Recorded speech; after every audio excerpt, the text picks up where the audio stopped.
Hi everyone, we're here with a quick deck profile from Suzie, fresh from the Stockton Regional. And how did you do there? I went 4-1-1 and I came 8th, and I can't remember how many players there was. There was 60 something, I think. It was 62, I think it was. I think, but either way, I ended up qualifying for Euro, so Yay. happy with that because it's been ages since I've like topped a tournament because I just haven't really had the mental capacity to do it lately. I'm so tired and lazy. So it's nice to finally top something and win a lovely mat. Well done me. I wish it had been the Shadow mat though. Yeah, Shadow match unfortunately isn't up till I think it's mid-February. The qualifiers, but we can do a quick deck profile. So let's see what you played. What did you play first of all? Okay, first of all, I was playing the Qliphorts, aka the Kettlepots. At first, when I heard about this deck, I thought, oh, this deck sounds awesome. And then when I saw this deck, I'm like, I don't really like this deck because they're all stupid little spaceships. And that didn't really pique my interest. And then Simon said, imagine there's little kittens driving the spaceships. And then I liked them. True story. Standard. Kittens can have okay. Let's have a look at the deck. So, first of all, got 3 Scout, which is standard. I shouldn't need to explain that to you. 3 Carrier, which... I think you should probably just play that. That's no problem. 3 of the new one, Stealth. How did you find 3? I found they came to my hand a lot when I didn't have anything to tribute for them. So quite often I was just normal summoning them for 18. I think I could probably take that down to 2, to be honest, but yeah. I think it's effective to retarded. It is stupid, but like I say, quite often I didn't have anything to tribute for it. So yeah. 2 Helix. They weren't really that relevant, to be honest. No, everything's moving to a nobody's really playing that many back rows these days. So, once or twice I managed to get it off, but it wasn't really that relevant, to be honest. 2 Disc. I don't actually think I got Disc's real effect off all day, to be honest with you. So again, he was quite irrelevant. It just didn't happen. But he's still a big guy. They're all scales, aren't they? When he's under skill drain, he's just beat stick, so you've got nothing to worry about. 1 Monolith. This didn't really do that much for me, to be honest. Occasionally I did put it in the pendulum scale, but when I did, I found myself wanting the carrier. I wanted the extra 300 more, to be honest. His effect's good. Like, I did like drawing the extra cards now and again, but I think more often than not you probably do want the boost, so I would play 1. Yeah, Monolith just seem like a solidify your game state situation. I'm winning, so I'm definitely going to win. I would definitely play 1 because it's also good if you do start off with your scouts and stuff. It just means Summoners isn't a dead card. That's always good. So it's always good not to have dead cards. It's quite a good guy as well because you can tribute it for 2/4 as well. So it's a 1 tribute 2/4. Yeah, so he's not that bad, but I don't think I'd play more than 1. And then the tower, the killer. How was the towers for you? Lots of people were asking me that, really. Like, so many people were asking, oh, how you find the tower? I've got to be honest, I loved it. It's just so busted. Like, there was 2 occasions I can remember getting him out, where it wasn't like insta-game. One was against the Yangzing player who got the Yangzing Darkness thing that can't be targeted, and he had tributed the ones that stopped it from being affected by spells and couldn't be destroyed by battle, and I managed to get my towers out, and it was kind of a stalemate. And then realising I don't play Raigeki in my deck, I kind of scooped up and went to game 2. Was he unaffected by traps then, not magic, I take it? Yeah, did I say magic? Sorry. He was unaffected by traps, so even my skill drain wouldn't have done anything to him. He needed the snatcher. Yeah, well, he can't be targeted, exactly. That is annoying. So I was trying to rack my brains thinking, oh, if I use my skill drain, then I can snatch. Oh no, I can't. He can't be targeted. It's really, and he's not affected by traps. It's really frustrating. So eventually, I just scooped that up. But if he had like had not what he had, then towers would have busted him in some way or other. It's still good to know you can put a monster down that he can't get over either. Yeah, so it was just a stalemate. Yeah. He couldn't get over me and I couldn't get over him. If you can't win, you might as well not lose. The next time I remember getting out was against Burning Abyss, and it just wrecked Burning Abyss. Like, all he could do was put up walls and try and like reduce the attacks from going through. And that's when the stealth comes in. Yeah. No wall for you.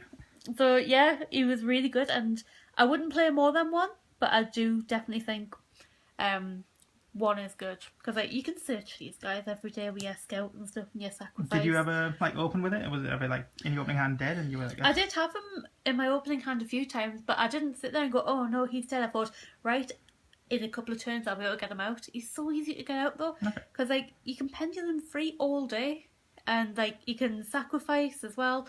And he's just so easy to get out. Like, people are saying, oh, you don't play him because if you're in a position where you can summon 3 guys, you're winning anyway. You're not, because them 3 guys are probably pendulums and they're probably only going to be 18. And if there's a big guy, and they can get D-Prison, they can get Mirror Force, they can get Raigeki, they can get killed in so many ways. This guy's just immortal. He's amazing. I love him. But did you ever only open one. with him in Monolith and like draw 3 since you summoned him? No, I never actually managed to get drawn 3. I imagine there'll be some soul thrown around if that happened. Like, it's highly likely that it could happen. But drop an unkillable monster, draw 3. Yeah. And then summon back next turn. Yeah, but yeah, I do like him at 1, and I would definitely recommend trying him. It does seem quite strong. But it's really easy to get out and he's so busted. That's all I've got to say on the matter, really. Is that all your monsters? How many is that? That's all my monsters. That is 1, 2, 3, 4, 5, 6, 7, 8, 9, 10, 11, 12, 13, 14, 15. There we go. Let's have a look at the spells next. Okay. 1 Book of Moon. The Book of the Moon?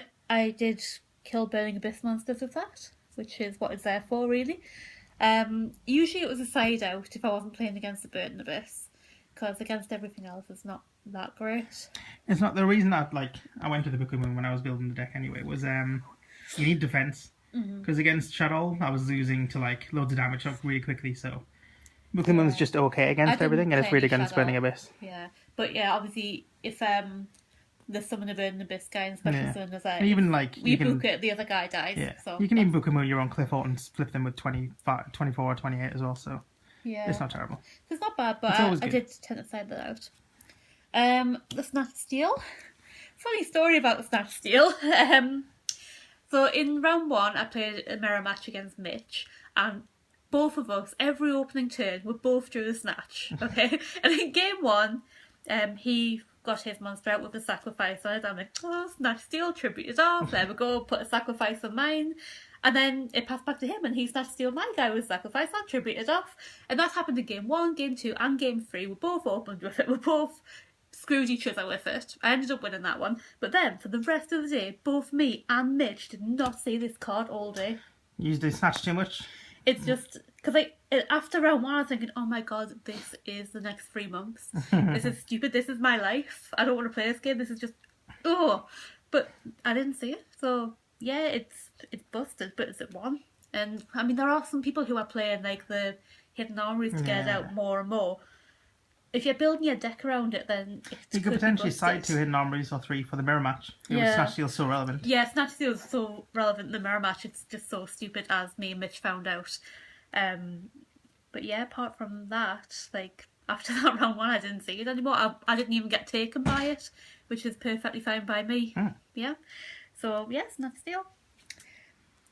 1 Laser Clip. How did you find that? Most of the time, I drew it and I played it and it didn't really do anything. It just kind of sat there. It's best when you play Shell, I think. Yeah, like it was good, like knowing that I didn't have to worry about my guys getting negated or anything. I could just summon them. And sometimes you do find that you can summon the 2 of them and overlay them if you haven't got your pendulums out. So it's good, but if I was going to drop anything, it would probably be that. It's an easy side out as well. Yeah. Like it's relevant, but it's not that Did you ever relevant. get towers out with it? Because that was the whole reason of leaving it in, I think. I don't think I did, no. No. Like, I wouldn't... I don't know. It's alright, but I wouldn't like go for it too much. No, it's an easy takeout. Yeah. 3 MST. Staple, standard, yeah. Definitely good against the mirror match and, well, against everything, really. You've just got to know when to go for it. Depends what you're playing against. Worst case scenario, MST your own sacrifice. Yeah, you can always do that. Free sacrifice. Obvious, very standard. Bustic sword. Yeah, shouldn't need to explain that. Free Potter Duality. It's just good for digging for your pieces. Like, if you open with Potter Duality, it's just really good because it gives you the options of what you can get next. Just trying to make your turn 1 as best as possible. Really. And quite often I did open with it, and it's just like, oh right, cool, here's the scout that I didn't open with or something like that. So yeah, Pot of RC is pretty good. 3 upstart goblin. It's pretty much the standard these days, isn't it? 7-card deck. Yeah, again, it's just for digging for your pieces. Like if you don't open with them, if you don't open with your scout, you need to get that as quick as possible because that's what makes the deck work. Really, if you don't get that, you're in for a very slow game. And that is why we also play 3 of these. Summoner's Art, get your scout. Basically, you have like a 6-card chance of opening with your scout. And if you do open with 2 scout, then one of these can be for a monolith as well. So it's not a dead card, which is what I like Always about good. monoliths. So that's all the spell cards. Cool. Just give them up. And it is 1, 2, 3, 4, 5, 6, 7, 8, 9, 10, 11, 12, 13, 14, 15, 16, 17, 18. 18 spell cards. The Trappers. 3 emptiness. It's just like just so standard. Like everyone should be playing. Well, most people are playing emptiness. It's especially good in the Qliphorts because you can get your big field out and then you can stop them from doing everything else, and it doesn't go away because Qliphorts go back to the extra deck, not the graveyard. So it just. When Burning Abyss is your hardest matchup as well. You Yeah. need, it just shuts don't down. Underestimate. You think you need maybe 2 instead of 3. You need to see it. You need 3. You need it. Plus, there's also cool things you can do. If you've got a stealth, you can tribute your guy, bounce the emptiness back to your hand so it doesn't die when your sacrifice dies. And Yeah. funky things like that. So it's really good. I'd always play 3. Depending on what you get matched up against, you might want to side it out. But yeah, always start with 3. 2 skill drain. Standard in the Qliphort because their effects put them on 18 when you normal summon them, and then you play this and they're all on 2, 4 and 2, 8. Bonjour. Beautiful. So yeah, 2. There are times when I did wish I could get that out quicker, but I don't think I would play a 3rd. Too much life points, really. Yeah. And it's not very good against When you're shadows, paying for your scout all the time, like paying 1,000 can make quite a bit of a difference. Especially there's some cheeky buggers playing Ceasefire these days. Plus it's terrible in the mirror match. You don't want it in there. You don't want to do that. Oh yes, my guy's on 2-4. Oh, now your guy's on 2-8. Brilliant. You don't want that to happen. Also, because I was playing one of these, Soul Transition, your guy has to be level 4 for that. So when you normal summon them, they're all level 4. If you're playing the skill drain, he's not level 4 anymore. How did turnover work for you? I did get it out a couple of times, the Soul Transition, did pull it off, and every time I did, someone was like, oh, what's that card do? Did it not make you feel like, yeah, I'm just so far ahead in the game now? I've just got bit. rid of one of your cards and I've got It's 2 good right. because it tributes as well, so if you have like the carrier or something, they'll get their effect off, I believe. I bloody well hope it did, because if it didn't, I'm so cheated. But yeah, it's good, but I don't know, I'd have to try with more. I think 2 is what you need, but we only played 1 because that's all we had at the time, because our order didn't come in yet. Yeah, so we only had 1, so I only played 1. I didn't see it that often. Because I'm only playing 1. Maybe I'd probably try with 2 and just see how it goes, really. That's all you can do in this game. And finally, 1 Torrential Tribute. To be honest, there's not much to say about that. It's quite irrelevant most of the time. When I got it didn't really do much. Like, I think again it was the idea of like you need to play a card which stops you taking loads of damage. Like it is defensively, especially since your guys just go back to the top of the extra deck, you just bring them all out next turn. So if you've got a nice field of people, Qliphorts, and they bring out their big guy or their combo and you torrential their combo, they've got nothing, and next turn you're just going to bring out all your guys again. Oh, this deck's so busted. I love it. So that's your 40 card main deck, is it? Yep, that's all my main deck there. What would you change in the main deck? I would possibly take out the laser clip because I didn't really feel that much from it, and maybe I would drop it to 2 stealth. I would have liked to play a Raigeki. It's just a safety net, really. Pushes your OTK through as well, I guess. Yeah, it just makes... It's good in the mirror match. Like, you've always got... Like, against that Yang Zing guy, Raigeki is pretty much my only out. Apart from maybe, like, Excite on Night or something. But by that time, I had so many cards and so many pendulum skills, it just wasn't going to happen. So Raigeki or Dark Hole perhaps would go in. But if I went back in time, if I could, I wouldn't change anything because this is what got me my top You didn't get any kind of like night beams or anything, or Monarch Stormfall? How did? I didn't feel I needed them. Like you say, there's not that many back rows kicking around these days, so night beams weren't going to be too relative. The Monarch Stormfall might have been okay in the mirror match. It's really good for stealth against everything. Yeah. Though. Tribute your Shadow guy, don't get your fusion back with stealth, and Yeah. tribute Dante. I think maybe Monarch Stormfall would have been quite handy, but again, we just have to test it. Yeah. So. Let's have a look at the side deck. Okay. Free Maxi, especially good against Burning Abyss. I did get him off a couple of times against Burning Abyss. Yeah, he's pretty good. Like, you don't really want to side him against many other things, really. There's no point. Yeah. But he's alright. 3 down Ethereum. Good in the mirror match. I only had one mirror match. He did come out once. He didn't do anything apart from attack for 1600. I wouldn't take him out though while Qliphort is still a big deck, because I think that's the best side card. I think he it's really good. is good in the mirror match when he does what he's supposed to do. I'm just unlucky though. I never draw what I need. 1 Cephalopod. He's good against Burning Abyss and Shadow. Probably would have been good against Yangtze actually as well. I played against Lightsworn as well. Really good but against Lightsworn. the kid had a 39 card deck. Oh, game that's even one, better so... than Cephalopod. And then game 2 happened, so it was not going to go in again. I probably wouldn't have sided against him anyway because it's just a little kid. Gotta make him cry. What's the point? So mean. He thought he was awesome as well. Yes. But yeah. But yeah, he's alright. I would probably like to try him again. Especially Just to get his effect off maybe once. Especially because of the ceasefire little thing people are doing these days. What a bastard. So yeah, I'd probably try him again, but I think like he's 1 card. I mean, you can search him and stuff, but I think if I didn't get him off again, I'd probably drop him. So I don't think he's that relevant. Diffusion. I didn't play against any shadows. So Could have prepared for them though. if I played against shadows, I'm sure this would have been awesome. But I didn't, so it was a rel. 3 spell Shatter and Arrow. That was really handy. I played the mirror match, didn't see them in the mirror match. Then I played Harpies, and I put them against Harpies because they have that stupid field spell card. And I needed to get rid of that because that blows up my guys, and that's really annoying. I wouldn't take them out. No, I wouldn't take them out. Good. It's good against quite a few things, like anything that plays spell cards. Like if you haven't got spell shot arrows, I think Twister is the next best thing. Yeah. I see a lot of people playing Fairywind in Qliphort against Qliphort, No, and I'm don't like, do that. That's stupid. Surely Twister's better. Finally, 3 Shadow Imprisoning Mirror. Good against your Burn Abyss, good against your Shadows. I wouldn't. Like I wouldn't take that out as long as there's format's going on. That's just like, even if you don't play against them, you need that there just in case you do. I wouldn't take it out.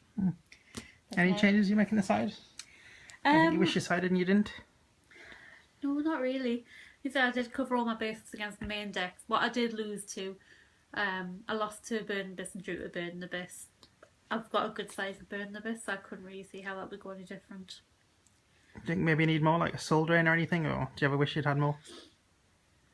Or were you just unlucky not to draw your side deck against I them? never draw my side deck. I don't even know why I bother with it. It's true. I very rarely draw my side deck. If it's not in your deck, then you definitely can't draw it. That's true. No, I think the side deck is fairly solid. Like, the only things I might have changed is The Cephalopod. Yeah, maybe the Cephalopod, but like I said, I want to actually get him off before I discount him. Yeah. Okay. Now, this is the most irrelevant part of my deck, the extra deck. I think I might have got an Abyss Dweller out once. Abyss Dweller is generally the only thing. Apart from that, I don't actually think I used this. I've never went into the thing. So, 1 Abyss Dweller, Shadows, Burden Abyss, Mermail maybe. If you get out of the Burns Burning Abyss, you generally win with this deck. Castell, he's just generally good. Cursed. As is Lupo Feroccio di Monte. Diamond Direwolf in English. Cowboy, he's good if you do the OTK. You got that little extra pop on the end. God. Naughty Boy. Silent on a Rock. Cairn Gorgon. Anti-luminescent. Cairn Gorgon's Lights. really good. Like, he's good, yeah. Redirect your cards from your pendulums and stuff. 82 Heartland Draco. I actually won a game with this at YCS Milan. When I was still just learning the deck. It's really good. Yeah, but again, I didn't use hardly any of this. Ragnar Zero, he's good. Floodgate in the mirror match. Yep. Yeah. Dark Rebellion, XYZ Dragon. Cool. Evil Swan Excite on night. He's probably the only one who could have helped me if I got him out once in a while. Volcasaurus, good card. Shark Fortress. Utopia Beyond. Still not entirely sure why that's in there. Utopia Beyond's good. Like it's the one you've got space in your extra deck of this deck. Let's be real. Yeah, because so you hardly ever use it. And I don't know if people know what it does, but like tell them what it does. Okay, I will read it to you. What rank is it first? It's rank 6, 2 level 6 monsters. If this card is Exceed summoned, the attack of all monsters your opponent currently controls becomes 0. Right, so let's just think about that. So you summon this guy after you pendulum summon. So you've got between like 3 and 5 guys on the field. Yeah. Even if they've got a full field and they've just attacked you and I think they're in a good position, you make that and all of your cards on your field do damage over their cards. And that's potentially about, well, was it 26? How big is it? 26? He's 3,000. He's 3,000? That's even better. Alright, now I know why I play him. That's fine, okay. So it's potentially 3 damage just off the field you've got. Yeah. There. Okay, a Gauntlet Launcher and a Dragon Thunder Charger. You've got space next. Gauntlet Launcher is the one that is weird as well. So like I say, as a card. I didn't even really use the extra deck, so like you generally don't. That's I'd why like you to can just put say stuff like that in. It's pretty much all irrelevant, but again, you need when you can have every situation covered. That's my deck. The Qliphort decks. Enjoy the tournament.